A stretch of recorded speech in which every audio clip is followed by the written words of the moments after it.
সে এসে বসলো আমার লেখাপড়া করার চৌকিতে। ভালো মানুষের মুখ দিয়ে বেরোলো না, ওখানে আমি কাজ করব। ডেস্কের উপর ঝুঁকে কি যেন অন্য মনে এটা ওটা নাড়াচাড়া করতে লাগলো। বললে দোষ হতো না, ওগুলো দরকারি জিনিস, ঘাঁটাঘাঁটি করো না। কিন্তু কি আর বলবো। বললে অনেক কাল দেখা সাক্ষাৎ হয়নি।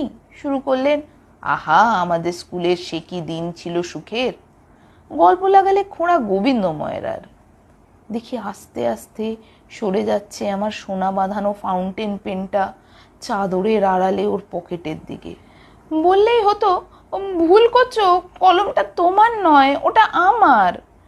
কিন্তু আমি যে ভালো মানুষ, ভদ্রলোকের ছেলে, এত বড় লজ্জার কথা ওকে বলি কি করে? ওই চুরি করা হাতটার দিকে চাইতেই পারলুম না।